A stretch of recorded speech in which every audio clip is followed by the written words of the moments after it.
This is the African News Update on Top Accolade News.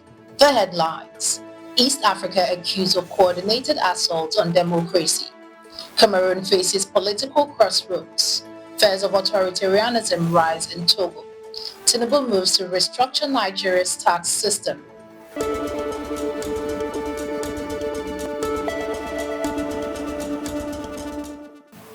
We'll start with the focus in politics. East Africa accused of coordinated assault on democracy. Kenya, once hailed as East Africa's democratic beacon, is facing an alarming erosion of civil liberties as violent crackdown on protesters, media censorship, and rising abductions mark a chilling turn under President William Ruto's administration. Human rights groups condemn recent killings during tax protests and the death of blogger in police custody and the shrinking space for dissent, drawing unsettling parallels from authoritarian trends in neighboring Uganda and Tanzania.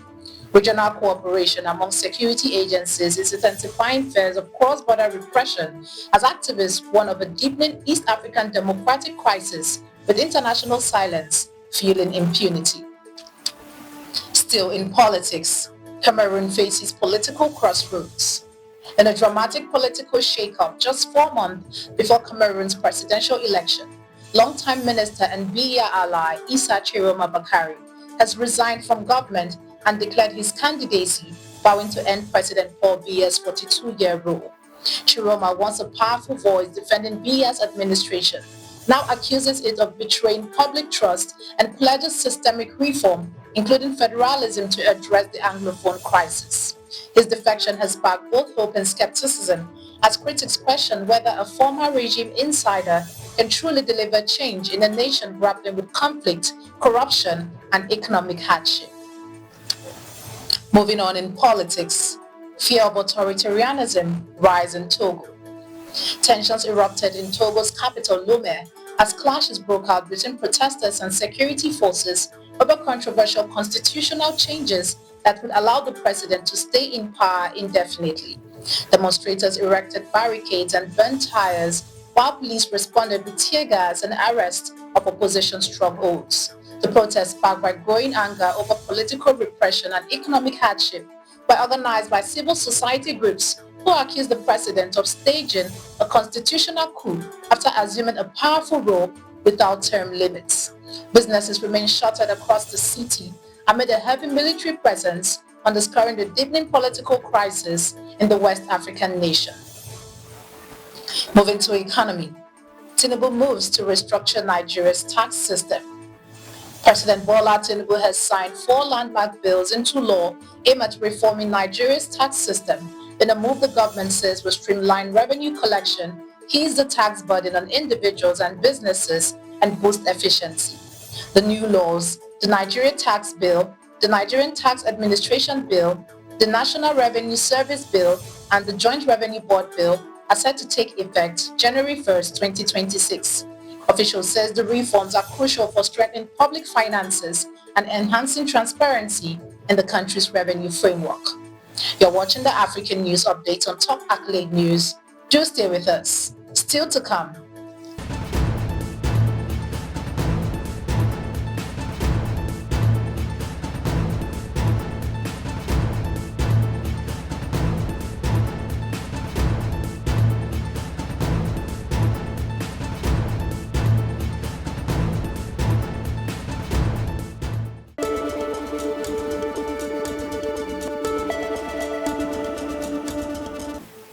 Thanks for staying with us.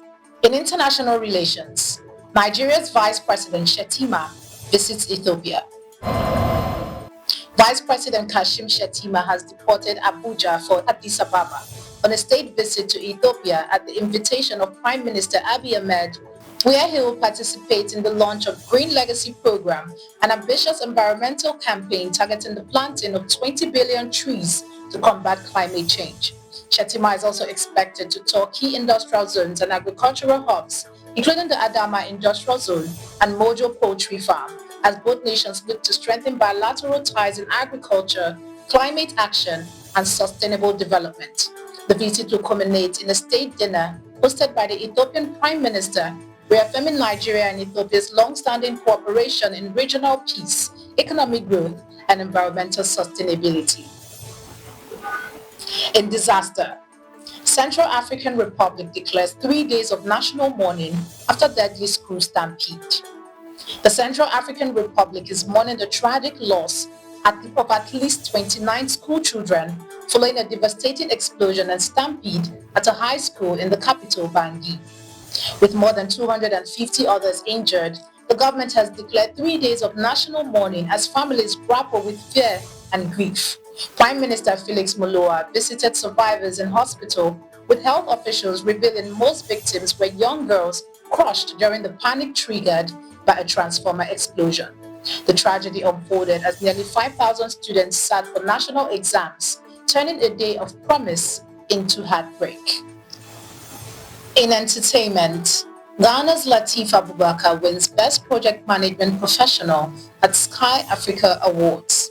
Celebrated Ghanaian playwright and project management expert Lateef Batalima Abubakar has been named Best Project Management Professional at the Made in Sky Africa Awards held in Cameroon. Recognized for his groundbreaking single, simple, practical approach to managing projects, which has transformed project delivery and risk governance across Africa, Abubakar was praised for blending storytelling with strategy to power sustainable development. His work, including the Pan-African Theatre campaign Ghana Must Go and job-creating initiative through Globe Production, has earned international acclaim. Abubakar pledged to expand his SSP model globally and use the arts to drive economic growth and cultural diplomacy. Now in sports, Kipyegon clocks fastest mile ever by a woman.